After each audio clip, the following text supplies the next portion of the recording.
Good day, ladies and gentlemen. Welcome back to COINAHOLICS Autonomous.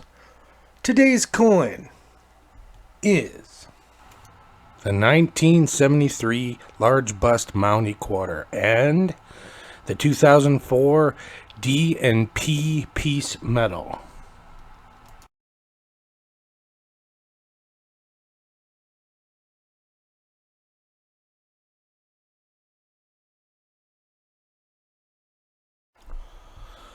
Okay, now, since we are doing something different today and covering two different coins from two different countries, let us start with the coin from Canada today. Now, in 1973, it represented the 100-year anniversary of the RCMP, the Royal Canadian Mounted Police. So what they did was they put out a coin as a commemorative, but also a circulating coin. And the majority of the coins that were produced, like the vast majority, were done with what is called the small bust. They felt that the detail for the Queen just wasn't quite up to par. So very small. They say possibly as many as 10,000 coins. Personally, I don't think it's that much, but as much as 10,000 coins were produced in the large bust category. Now, I'll say a little bit more about this a little later on. But for now, let us take care of the numbers. Now, presently, PCGS has two coins that have graded at a Mint State 66. One coin at a Mint State 65. Three coins at a Mint State 64. Three coins at a Mint State 63. And one coin at a Mint State 62. All the rest falls underneath Mint State. And, well, there's a total of 20 coins that have been graded over, well, it's been like 50 years. There are all kinds of people looking for this coin because everybody refers to it as rarer than hen's teeth. And, yeah, it really is. Except... I had a collection of these from years ago that I just put away and I never really looked at. I didn't even know that there was a large and a small bust. Well, they all came out of a roll. Actually, two rolls. And it turns out the majority of them are large busted coins. I was beyond shocked. Anyways, the largest sale of this coin, it came in 2021. It was a Mint State 67. It was an NGC coin. Basically, a NGC 67 is the same as a PCGS 66. And it sold for $3,995. Which, well, that's not too bad for, what's considered to be a modern coin. Anyways, the 1973 Canada Mountie quarter. It has a weight of 5.05 grams. It has a reeded edge. It has a metal composition of pure nickel. That's right. Just pure nickel. It is a hard substance. As well, it has a diameter of 23.88 millimeters, as well as a thickness of 1.6 millimeters. These coins were produced in the Royal Canadian Mint in Ottawa, Canada. Now, as you can see, The mintage for the 1973 Mountie 100-year coin was 135 million coins, but that is the total. They say as much as 10,000 coins were produced in the large bust, where all the rest were produced in the small bust category. Okay, now let us go to the reverse of the coin. Okay, along the top it says Canada. Below that and to the left hand side it says 25 cents. Below that to the left hand side it says 1873. And on the far right hand side it says 1973, meaning it's a 100-year commemorative coin. Now down the middle, well, that is the bust of an RCMP officer on his horse, the Royal Canadian Mounted Police. And just above that to the right is a maple leaf. Now, there were 129,990,000 of these suckers made. And as I said earlier, as many as 10,000 done in the large bust. Now, the quality of the strike of this coin is really high, really high. But the fields, there are some track marks on the fields. But, 50 years, and it doesn't take too much. It really doesn't. Other than the fields having a little bit of wear to them, the strike of this coin is phenomenal. It truly is. You can see all the detail, all the places you need to see it. It is all there. Now, let us go to the obverse of the coin. Okay, along the left-hand side, it says Elizabeth II. Along the right-hand side, it says D.G. Regina, Queen by the grace of God.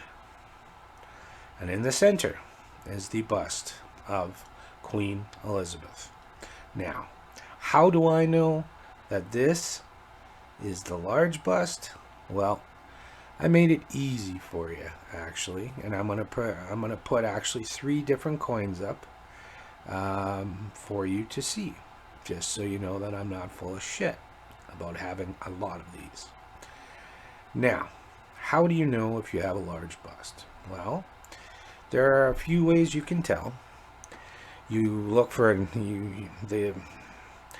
can get a 1974 quarter and compare obverses, and if they're the same, then you know it's a large bust. Most people don't do that as well, and this is how I did it.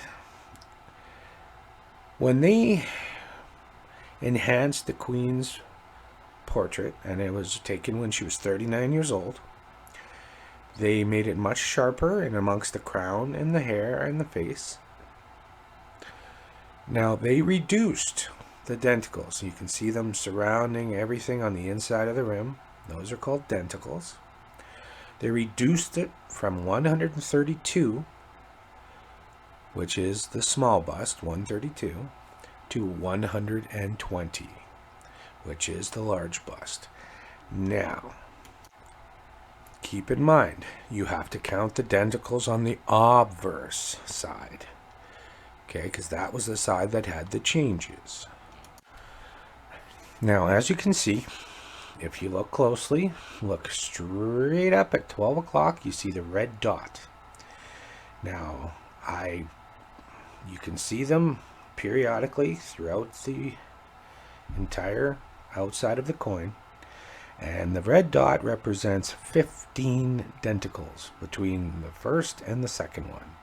So if you count them, there's 15, there's 30, there's 45, there's 60, there's 75, there's 90, there's 105, and then finally 120, getting back up to the top where we started. And that's how, as a guarantee, you know that it is the large bust. As well, you can actually see quite a difference in the hair, crown, and face putting a small bust next to a large bust. You really can. The detail is quite enhanced, actually. As you know, we're just almost at 900 subscribers. When we hit 1,000, I will be giving away some coins. And one of them will be a large bust coin to the lucky person that I choose. If a truck ran over a quarter, 1,000 times, and it was a large bust, it would still be worth $50 to $75, okay, in the lowest of grades. But all the ones I'm giving away, all the coins, they're going to be in, decent mint state. They truly are. Possibly, anything from mint state 64, 65, 66 in that range, you're looking at, at least $4,000, at least. So, yeah, it's definitely worth collecting and trying to own one. Anyways, that is all I have to say about the 1973 100-year commemorative Mountie large bust quarter. Now, let us go to the American coins. Okay, now, the P and the D, okay, will have all the exact same dimensions and the exact same numbers, except in how many were made. The 2004 piece metal. It came with a weight of 5.0 grams. As well, they came with a diameter of 21.2 millimeters. The designer, well, there were two. It was Felix Schlag and Norman Nemeth created the reverse of the coin. It comes with a plain or smooth edge. And the metal makeup, 75% copper and 25% nickel. Now, and as you can see, this is the Philadelphia, as you can see, with a mintage 361,440,000 coins. Now, let us switch over to the D. And as you can see, the mintage from the Denver Mint was 372 million coins. Now, you also have to keep in mind that for the 2004 Philadelphia, there is a double die obverse you need to, be aware of. Just be conscious of the date, Liberty. Have a good look at all the writing on the obverse. Now, for the Denver version, same deal. There's a double die obverse. Keep an eye on the date, the Liberty, or pardon me, any writing on the obverse. Just keep an eye on that. Anyways, well, let's start with Philadelphia and let's go to the obverse. Now, as you could tell, this coin is perfect. Absolutely perfect. And it has a different color to it. It came out of a special mint set that it happened to be in. and it is more of a goldish color than, well, than the Denver version. On the left side, it says, "In God We Trust." On the right-hand side, it says, "Liberty 2004 P" underneath it, with the bust of Thomas Jefferson, and it is phenomenal. It truly is. As you can see, the detail is great. Now, the fields are perfect. It's it's in really, really good shape. So, now let's go to the reverse of the coin. Along the top, it says United States of America. Okay. And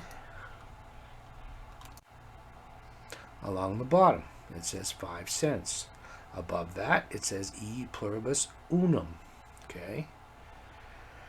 Underneath United States of America, it says Louisiana Purchase, where land was purchased from the French, a nice chunk of it.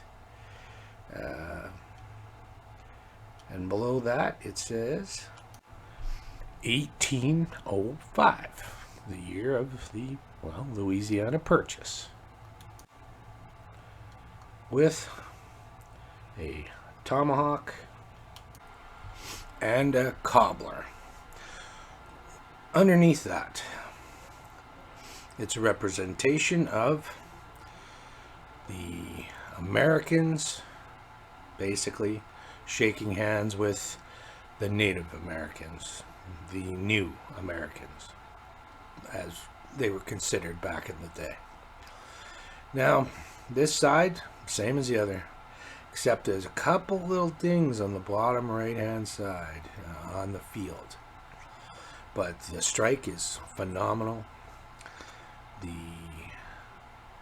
fields are great, except for in that one spot. Now, we're not going to obviously, go through all the details on the Philadelphia, the Denver version, but we'll do it real quick. Okay, now, let's go to the obverse real quick. Okay, same thing. "In God We Trust." Liberty 2004 D. Okay, Thomas Jefferson. And again, my Denver version is in phenomenal shape. Now, this is typically how you would see the 2004 Peace Medal in the silverish kind of color. Because this one is just a regular circulation strike.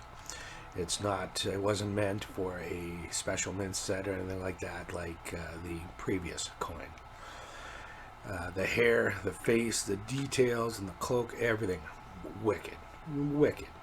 And the fields are very, very clean.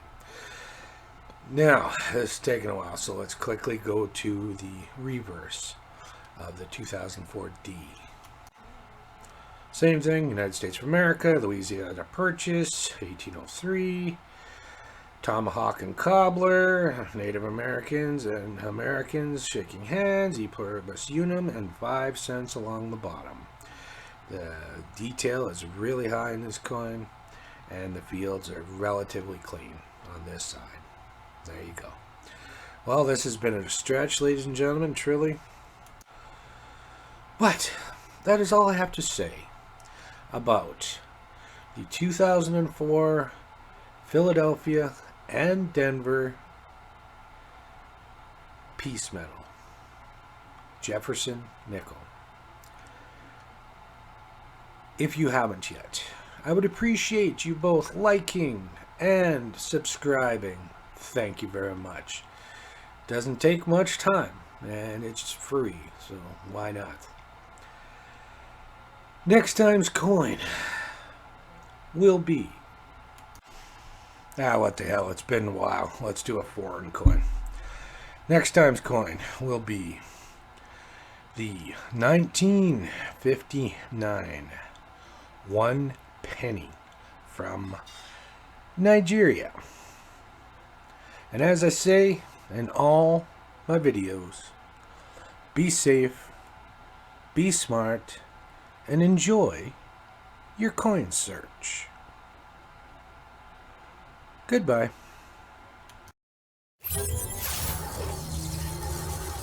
What?